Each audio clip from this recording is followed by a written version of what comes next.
बच्चों, आपके सामने 80 शब्द प्रति मिनट गति का डिक्टेशन दे रहा हूँ। Yes, start. साल 2024 को भारत रत्न वर्ष के रूप में अगर याद किया जाए तो गलत नहीं होगा।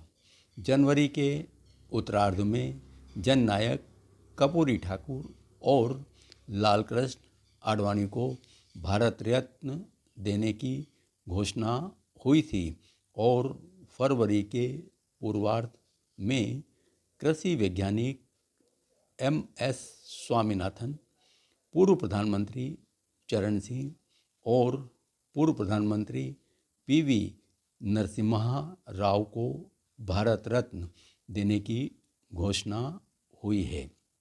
चूँकि देश चुनावी दहलीज पर है तो इन सम्मानों को सियासी नज़रिए से देखा ही जाएगा, किंतु इसमें भी कोई संदेह नहीं कि इन हस्तियों को भारत रत्न मिलने से स्वयं इस सम्मान की महिमा का विस्तार हुआ है। एक ही वर्ष में 5-5 सम्मानों से चौंकाने की इसलिए भी ज़रूरत नहीं है क्योंकि वर्ष 1999 में 4 विभूतियों को भारत रत्न देने की घोषणा हुई थी। तब अटल बिहारी वाजपेयी देश के प्रधानमंत्री थे। अब प्रधानमंत्री नरेंद्र मोदी को भी भारत रत्न संबंधी निर्णयों के लिए याद किया जाएगा। वह अपने चयन से चौंकाते हैं और समकालीन राजनीति के स्वरूप को प्रभावित करते दिखते हैं। चयनित विभूतियों ने देश को दिशा दी है। सबसे पहले कृषि वैज्ञानिक MS स्वामीनाथन की चर्चा होनी चाहिए। एक समय यह देश अनाज के लिए तरस रहा था, तब स्वामीनाथन कृषि उत्पादन में कायाकल्प लेकर आए, जिसे हरित क्रांति के नाम से जाना जाता है। 1960 के दशक में ही स्वामीनाथन के योगदान को देश ने जान लिया था, पर उन्हें भारत रत्न देने में बहुत देरी की गई।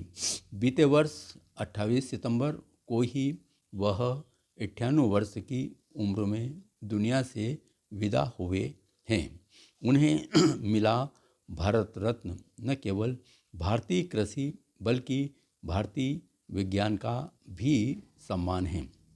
जैसे किसानों को मुख्य धारा में बनाए रखने के लिए स्वामीनाथन को याद किया जाएगा, ठीक वैसे ही राजनेता चौधरी चरण सिंह को किसानों की आवाज़ उठाने के लिए याद किया जाएगा।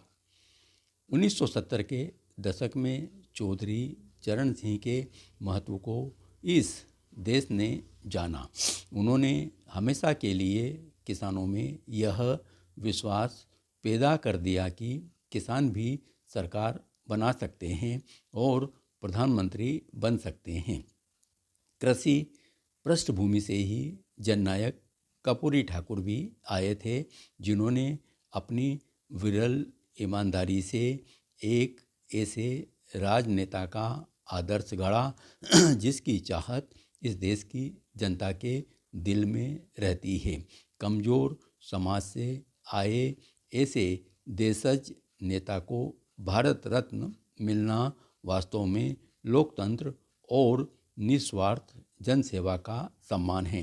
कहा जाता है कि देश खेती व गांव प्रधान भारत में भोजन की व्यवस्था कुछ दुरुस्त हो जाए तो भजन में मन लगता है, तो यहाँ 1980 के दशक के आखिरी में लालकृष्ण आडवाणी का भारतीय राजनीति में सहज ही अवतरण होता है, जब देश के बहुसंख्यकों में अलग किस्म की जागृति आती है और राजनीति कमंडल की दिशा में बढ़ती है।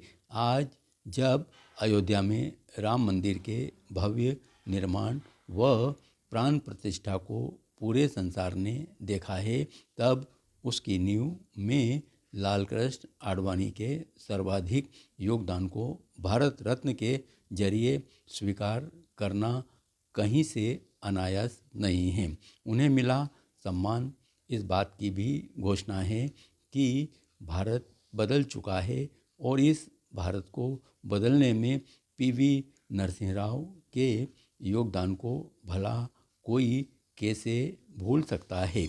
1990 के दशक की शुरुआत में देश के प्रधानमंत्री के रूप में उन्होंने आर्थिक उदारीकरण का जो बीज बोया था, उसी का सुंदर विकसित होता पौधा आज दुनिया के बगीचे में ऐसे लहलहा रहा है कि सब देख रहे हैं। धन्यवाद।